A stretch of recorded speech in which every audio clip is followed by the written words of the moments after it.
Depuis l'annonce de cette invitation, de ce dialogue politique, il s'est répandu dans l'opinion, dans les consciences, un certain nombre d'interprétations, un certain nombre d'orientations, pas toujours bienveillantes, qui sont de nature à semer la confusion dans les esprits et à percevoir cette invitation bienveillante du gouvernement et de son chef à confondre les gens et les notions, le dialogue politique auquel les acteurs politiques sont conviés avec ce que nous avons pu connaître par le passé, c'est-à-dire la conférence nationale ou un dialogue national. Alors, il est apparu nécessaire de préciser quel est le cadre et le contenu à donner à ce que nous appelons dialogue politique, qui est radicalement distinct de ce qui a été semé dans les esprits, à savoir une conférence nationale ou un dialogue national. On invite à un dialogue national ou à une conférence nationale, comme on a pu en connaître en 1990,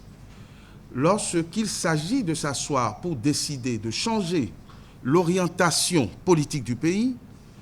de revoir les bases économiques, lorsqu'on est dans une situation de crise nationale, de crise sociale, et on se revoit pour redéfinir les bases du vivre ensemble, les nouvelles orientations à donner, les changements de régime. C'est ce qui s'est passé en 1990, où on a dû arriver à cette conférence nationale dite des forces vives de la nation, parce que les fonctionnaires étaient sans salaire, l'administration était paralysée, l'économie était totalement asphyxiée, exsangue, et vivre dans notre pays à ce moment-là, pour ceux qui ont pu connaître, était devenu difficile, voire impossible. C'est ce genre de situation, de circonstances qui appelle à un sursaut national et qui invite à une discussion de toutes les composantes de la nation pour trouver une sortie ou une solution de sortie de crise. C'est ça la conférence nationale, c'est ça le dialogue national qui requiert la présence de toutes les composantes ou de la plupart des composantes de la nation. L'exercice auquel le gouvernement du Bénin et son chef convient la classe politique, c'est un dialogue politique. Un dialogue politique pour résoudre des problèmes spécifiques et des problèmes rigoureusement politiques. Ce dialogue ne postule pas qu'on débatte de ces questions devant la nation. Ce dialogue politique ne postule pas que tout le monde s'y invite. Et je veux faire référence à la société civile dont certains représentants ont des revendications qui ne rentrent pas dans le cadre de ce dialogue politique, parce que la politique, ce n'est pas l'affaire de la société civile. La politique, ce n'est pas l'affaire du clergé, par exemple. La politique et les réajustements politiques, c'est l'affaire des politiques. Et il y a un cadre constitutionnel qui est défini pour ceux qui peuvent prendre part au dialogue politique. C'est notre Constitution qui le postule et qui confère à la classe politique et plus précisément aux partis politiques le quasi-monopole d'animer la vie politique.